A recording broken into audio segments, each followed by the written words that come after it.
गौतम बुद्ध का जन्म ईसा से 563 साल पहले जब कपिलवस्तु की महारानी महामाया देवी अपने नहर देवदह जा रही थीं तो रास्ते में लुम्बिनी वन में हुआ। यह स्थान नेपाल के तराई क्षेत्र में कपिलवस्तु और देवदह के बीच नौतन्वा स्टेशन से 8 मील दूर पश्चिम में रुक्मिणदेई नामक स्थान है वहाँ आता है, जहाँ एक लुम्बिनी नाम का वन था। उनका नाम सिद्धार्थ रखा गया।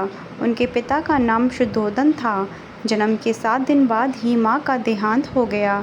सिद्धार्थ की मौसी गौतमी ने उनका लालन पालन किया। सिद्धार्थ ने गुरु विश्वामित्र के पास वेद और उपनिषद तो पढ़े ही, राजकाज और युद्ध विद्या की भी शिक्षा ली। कुश्ती, घुड़दौड़, तीर कमान, रथ हाँकने में कोई उसकी बराबरी नहीं कर पाता। सिद्धार्थ के मन में बचपन से ही करुणा भरी थी। उनसे किसी भी प्राणी का दुख नहीं देखा जाता था। ये बात इन उदाहरणों से स्पष्ट भी होती है। घुड़दौड़ में जब घोड़े दौड़ते और उनके मुंह से झाग निकलने लगता, तब सिद्धार्थ उन्हें थका जानकर वहीं रोक देते और जीती हुई बाजी हार जाते थे। खेल में भी सिद्धार्थ को खुद हार जाना पसंद था, क्योंकि किसी को हराना और किसी का दुखी होना उनसे नहीं देखा जाता था। एक समय की बात है, सिद्धार्थ को जंगल में किसी शिकारी द्वारा तीर से घायल किया हंस मिला। उन्होंने उसे उठाकर तीर निकाला, सहलाया और पानी पिलाया।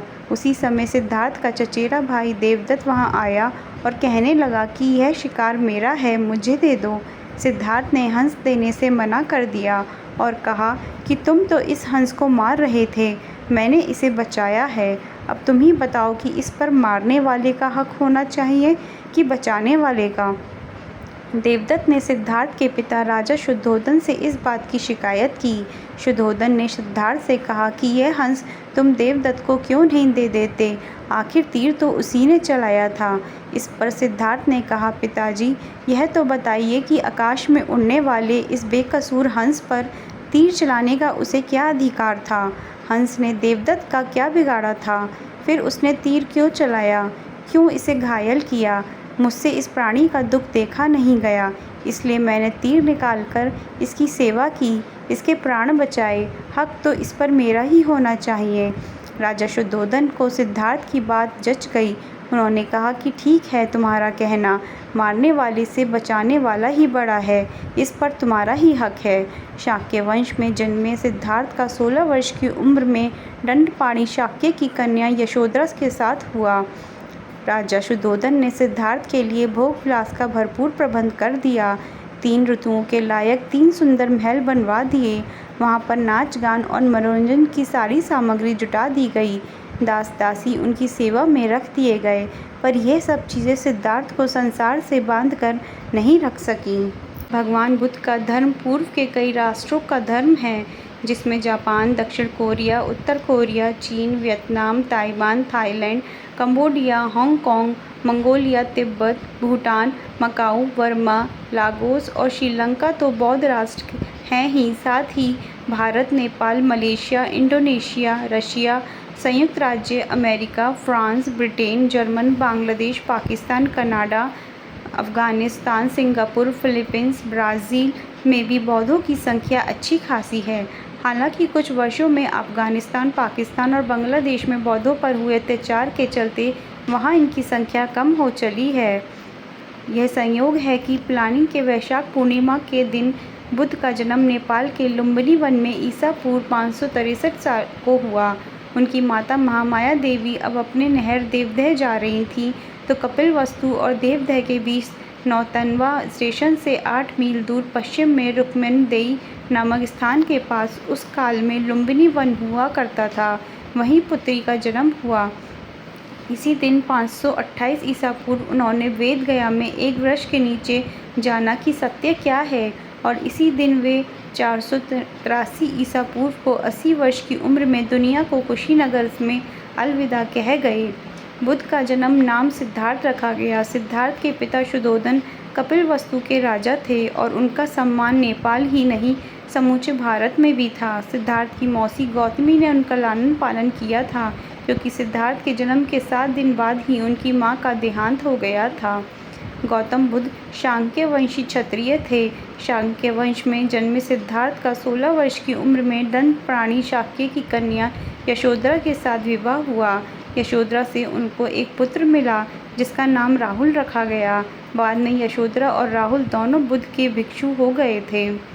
बुद्ध के जन्म के बाद एक भविष्यवक्ता ने राजा शुद्धोधन से कहा था कि यह बालक चक्रवर्ती सम्राट बनेगा, लेकिन यदि वैराग्य भाव उत्पन्न हो गया तो इसे बुद्ध होने से कोई नहीं रोक सकता और इसकी ख्याति समूचे संसार में अनंत काल तक कायम रहेगी।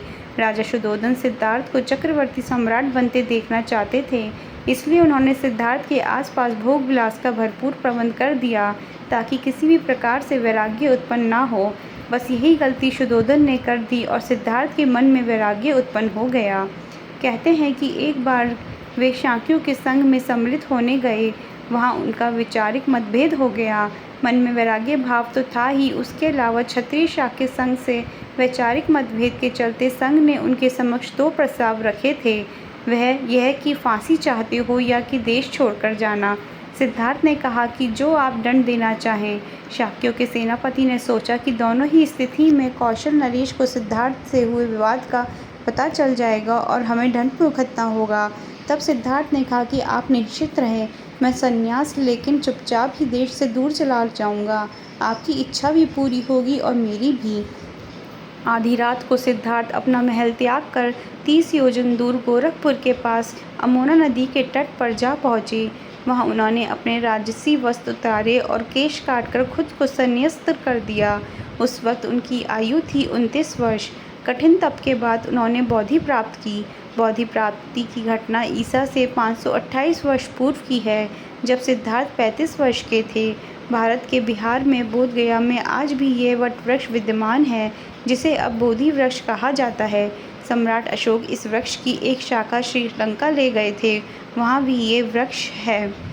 कुछ लोग कहते हैं कि श्रीमद् भागवत महापुराण और विष्णु पुराण में हमें शाक्यों की वंशावली के बारे में उल्लेख पढ़ने को मिलता है। कहते हैं कि राम के 2 पुत्र लव और कुश में से कुश का वंश ही आगे चल पाया। कुश के वंश में ही आगे चलकर शल्य हुए, जो कि कुश की 50वीं पीढ़ी में महाभारत काल में उपस्थित थे। इन्हीं शल्य की लगभग 25वीं पीढ़ी में ही गौतम बुद्ध हुए थे। इसका कर्म इस प्रकार बताया गया है। शल्य के बाद भैत्य, उरुक्ष्य, वत्स्य, ध्रुव, प्रतिव्योम, दिवाकर, सहदेव, दुर्वाक्ष, भानुरथ, प्रतीताश्रव, सुप्रतीप, मरुदेव, सुनशक्त्र, किन्नराश्रव, अंतरिक्ष, सुशेषण, सुमित्र, बृहद्रज, धर्म, कृतज्ञ, वात्र, रणजय, संजय, शाक्य, सुधोधन और फिर सिद्धार्थ हुए, जो आगे चलकर गौतम बुद्ध कहलाए। इन्हीं सिद्धार्थ के पुत्र राहुल थे। राहुल को कहीं कहीं लांगल लिखा गया है। राहुल के बाद प्रसेनजित, शूद्रक, कुलक, सुरथ, सुमित्र हुए। इस तरह का उल्लेख शाक्यवंशी समाज की पुस्तकों में मिलता है।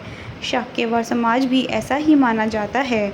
भगवान बुद्ध ने भिक्षुओं के आग्रह पर उन्हें वचन दिया था कि मैं मैत्रेय से पुनः जन्म लूँगा। तब से अब तक 2500 साल से अधिक समय बीत गया। कहते हैं कि बुद्ध ने इस बीच कई बार जन्म लेने का प्रयास किया, लेकिन कुछ कारण ऐसे बने कि वे जन्म नहीं ले पाए।